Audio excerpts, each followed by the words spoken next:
Have you tried EFT and found that it hasn't worked for you? Well, I used to think the same thing until I discovered what it was doing wrong. There are 7 things, 7 mistakes that you could be making with your EFT, which is causing it to be ineffective. And these are things that you can quickly stop doing. I found that when I implemented these into my regular EFT session, I had phenomenal success. So now you can have the experiences that you are hearing about and reading about too. You can have success with EFT too. Stay tuned. Number 6 and 7 are going to be key mistakes that you can correct easily that will be the most impactful. So stick around for that. And then also I have a download that you can take that will help you with what I'm going to be sharing in this video. Okay, let's get on it. Okay, let's begin.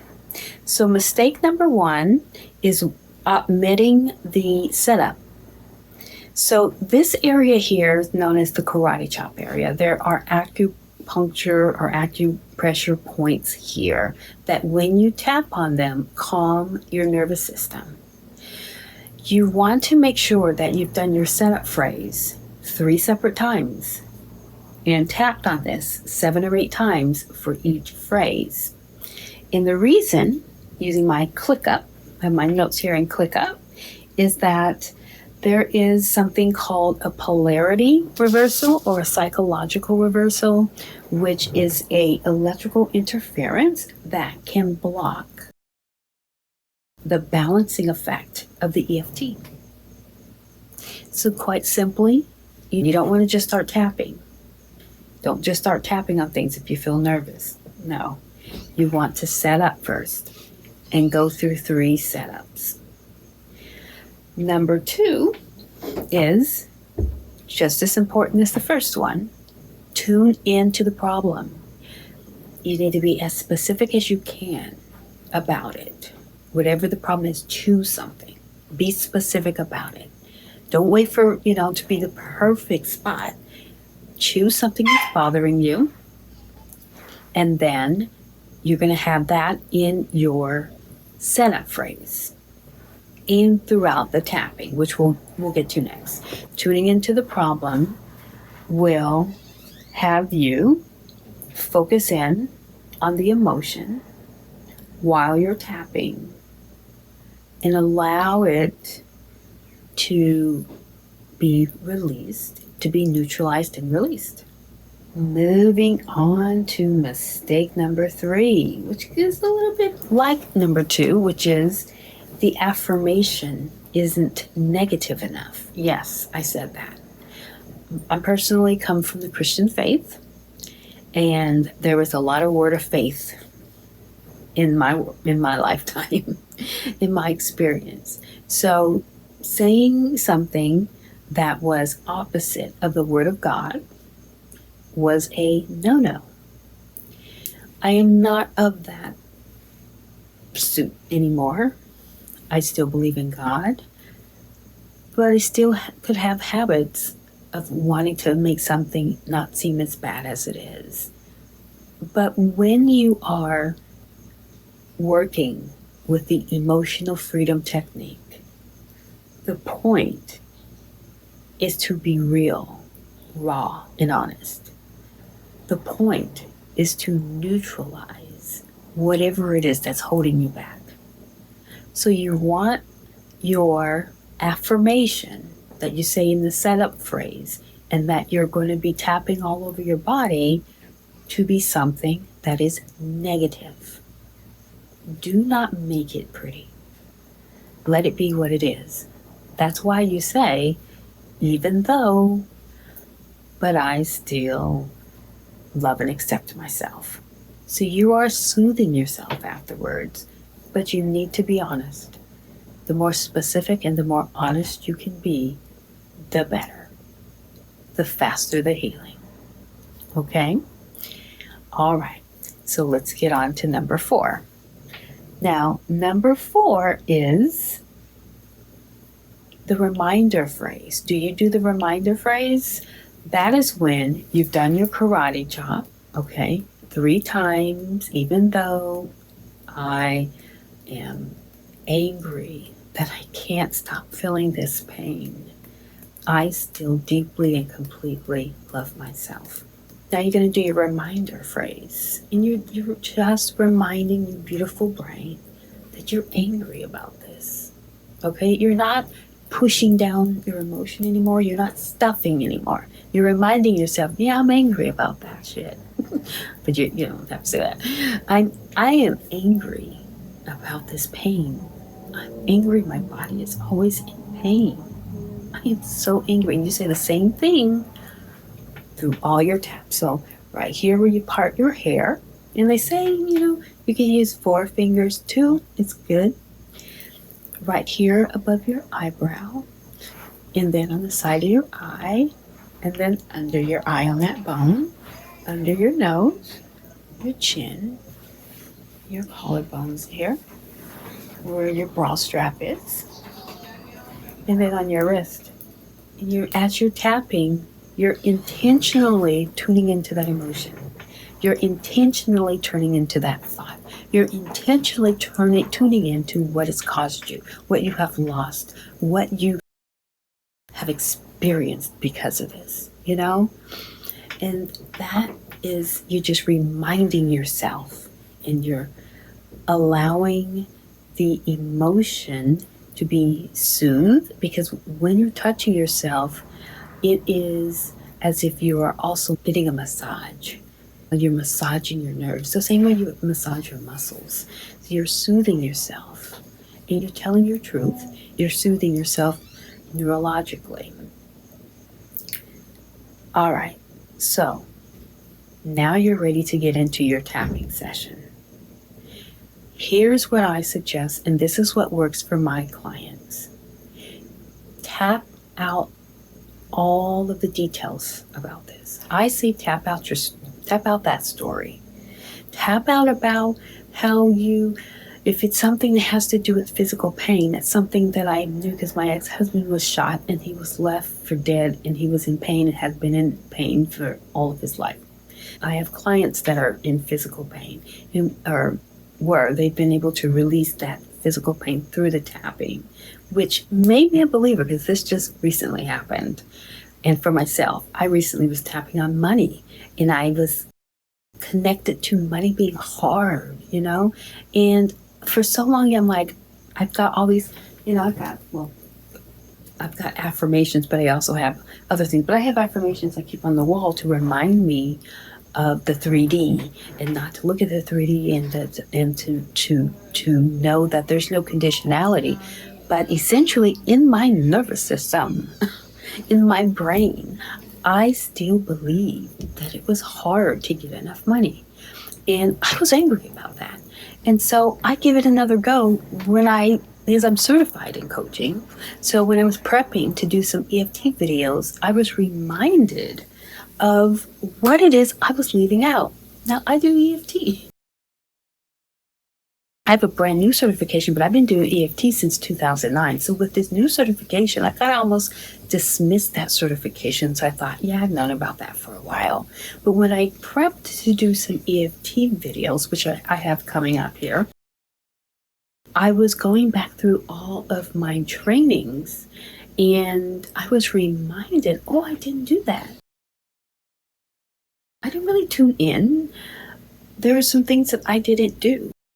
And admitting, might feel like a lot, but doing the karate chop 3 times, whole sequence, doing the reminder phrase, and especially tuning in to the right emotion. So I was tuned into something that was pissing me off that day. I ended up being directed to a story that flipped it to where I now believe the money is easy. And I mean, I believe it with every fiber in my bones. And it was like that. But it took me a couple of rounds in doing the rounds right. And then with my client, with them and their anger with having suffered with pain for so long, and they just started working with me, we were able to really drill down into the varied aspects of it. And by doing that reminder phrase helped us to set that stage. And then going through the story, the whole journey, all the things that were missed, all the things that were preventing, we were able to get relief, true relief. Now the next one, I purposely left off until now, because guess what we should have did that we didn't do? We should have checked ourselves. We should have said from a 0 to 10, where are we beginning? Did we do that? See how easy it is to leave that out? So let that be a sign to you that before you start the karate chop, you want to make sure that you have tuned in and saw what number you are. Now we know 10 is going to be an extreme, okay? Extreme. And 0 is going to be almost like a going away, like you don't even remember you had that situation before. So you could be like a 3 and up. You want to make sure, though, that you reduce yourself down to a 0 and that you check yourself after you've done a complete tapping session to see where you're at, to see if you moved, because it's very important what that number is after you've done your rounds. So say you finished your reminder phrase and now you're tapping out your story, like I said. I just find it's easy to do tapping if you're just talking about what's going on. You don't have to be fancy and try to remember what you're supposed to say. That's too much conscious thinking. Say it all. Get it all out. Then take a deep breath. Engage where you're at. You definitely have dislodged some other memories. And again, also that's why I have that download, so you can write down these different aspects that are showing up, so you don't have to get distracted. Just write them down, set it down so that you can come back to that later. But you want to make sure that when you test yourself, 2 things could have happened. 1, the number has reduced. Perfect. Go back around again until you get to a 0. Or it could be the same number, okay, but something else has appeared. And that thing that you first started on before doesn't bother you so much because you've reduced that to a 0, but something else that is within that file, because it's like you're pulling out a file out of a file cabinet, okay, setting it down on your desk, opening it up, and then there's the first sheet of paper. Okay, that's your problem that you're tapping on. But guess what happens when you're finished with that? You throw that in the trash. It's gone. There's the second sheet. We're going to tap on that. Tapping is a process. It's intuitive tapping. You go through that whole file, okay? So different things are coming up, and they could be like tossing in bad boys as you're going through your story, because you're dislodging that stuck emotion, that stuck thought. You're neutralizing it, because eventually you're going to get a point to where you're going to say something positive. When you see that positive coming around, it's not the time to start tapping positive yet, but that's a sign that, okay, you're starting to make a reframe. But there could still be a lot of things that need to be dealt with. So if you find that you got to a good part of the book, a good part of the book, and you still feel that same number, but not about the same thing, and it's not something completely different, then you're going to make sure you don't do mistake number 6, which is what I was saying. This is one of the most impactful ones. Adjust properly for the subsequent rounds. You're going to reset, but you're going to make sure that you say still and some. So you're going to say, even though I still have some anger about this pain. I still deeply and completely love and accept myself. Now, the reason why you're saying that is because the psychological reversal has returned. And true to our body's magnificent form, it knows this is a new path. You have cleared the other. You see how easy that was?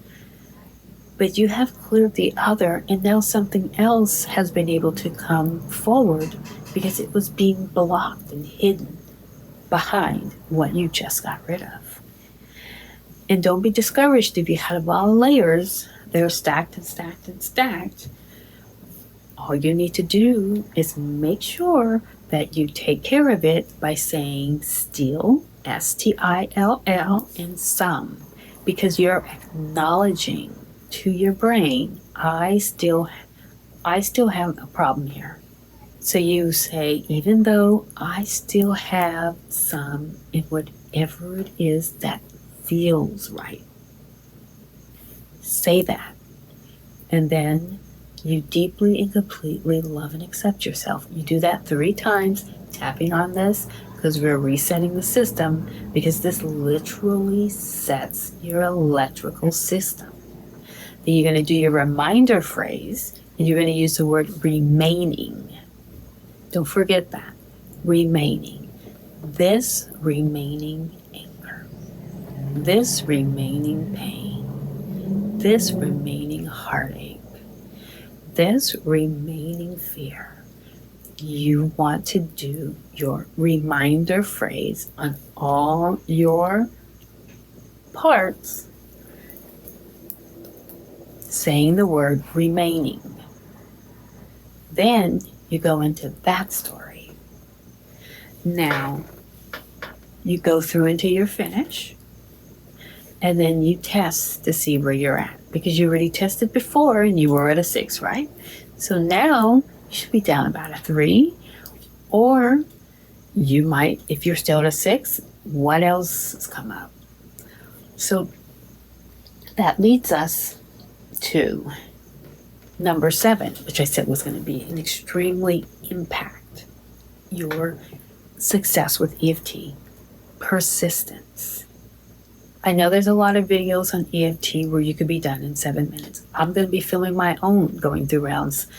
But truthfully, when you're working with clients, like what I do with my clients and in my packages that I have a package that includes 3 EFT sessions, doing them with me. And as I'm coaching you through it, the first one is 120 minutes.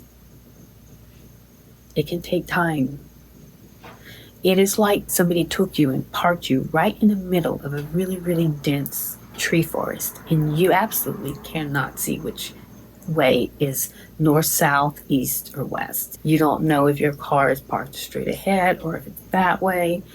So you have an axe, and you're going to have to start chopping down the trees just so you can take a step in front of you. That's what EFT is like. You are chopping down these trees. And don't quit because you knocked down one tree and you still got this forest, okay? You're going to need to be persistent and patient and allow yourself to be led and go through tapping and talking and feeling and getting through your stories. And that's why I say like stories, so that you can get all of that whole experience out. And you will find that there are aspects of the stories that you forgot that come up. And always something positive. I always find that there's something positive. That's kind of like a sign that, okay, you're getting to the end of the story. You're starting to reframe. And you start to like seeing some light at the end of the tunnel or seeing things differently. You're starting to naturally reframe. It's like rewiring your brain. Reimagining that experience. And allowing yourself to be with yourself in that experience, going through that experience while being safe. That is how beautiful EFT is and how effective it is. It just takes time, and you have to do it right. All right, and it's the other thing. There are aspects. There are aspects to your trauma. There are aspects to the problems that you have experienced. Each one can be its own complete session. Again, I've created a download for you to capture these aspects or these different varieties that come up so that you can see. Because EFT is not something you lump things together. All these fear, like if you had a fear of spiders, well, you're going to tap on the fear of the spider that doesn't move. Get rid of that fear, and then you'll go and tap on the fear of the spider that moves. Okay, they're not the same. In one place, if you saw one just standing still, you have a certain fear to it. But if it starts to move and you cleared that fear of that spider standing still and you felt good, but it started to move and you got discouraged because it came back. No, it didn't come back. It's a different aspect. And sometimes there are layers within the problem that you will be clearing and doing a remainder phrase. And sometimes you will need to just stop and start on something else because you haven't hit the problem. Not yet. That one's not ready to be dealt with yet. Or you may need to take it in phases and be persistent. Drink yourself a bunch of water, get yourself some sleep, go for a walk, let the energy just let it do its job and come back to it again the next day. Again, that is why I do packages where we have 3 EFT sessions. We have a big one and go deep on the first one, and then we come back 2 more times in case there's something that was missed or something new that came up. So in the handout, I will put all of the missed things that can throw off your effectiveness there so that you can remember to do it, and there'll be space where you can put the aspects that are showing up. So you want to make sure that you do your setup. You want to make sure that you tune into the problem, into the energy. You want to make sure it's specific. You want to make sure that the affirmation is negative. Don't make it pretty. Don't make it better. Make it what it is. You want to make sure you do your reminder phrase. You want to make sure that you test first. So in my notes, it'll be first. But you want to make sure that you reduce down to 0 and that you test where you are from a scale from 1 to 0.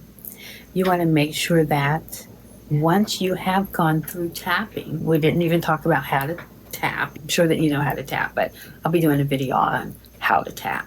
But you want to make sure that when you've done your tapping sessions, your rounds, and you're just going through your story, getting it all out, taking a deep breaths, checking your scale, see where you're at, getting down to 0. But if you can't get down to 0, you're stuck at the same number, then something new has come up. And you want to use the subsequent round phrasing. Every subsequent round you want to do, I still have some. And then after the setup, do the reminder of this remaining so that it tells the amygdala, I can't say that word sometimes, amygdala, that holds all that fear, your brain, you have your 3 parts of your brain, it tells your brain, okay, get out. Interference, get out. We're balancing this out. And then persist, be patient. Give yourself time. Give yourself time to let this work through and give yourself the time to do it properly. So, if you find that you would like support with having an EFT session to go deep into something that you're having a hard time identifying, we just want to make sure things get taken care of, definitely reach out. I do offer free 15-minute consults, can answer any questions you have, and we will be on our way. In for doing it yourself, I'm going to give you the free download, and I'll be creating EFT videos here on different subjects like imposter syndrome, money, heartbreak, pain, the whole gamut. There's so many things that you can use this for. And there is so much science out there now. It really, really does work. So I hope this helps. Thank you for watching, and I'll see you with my next video. Have a great day.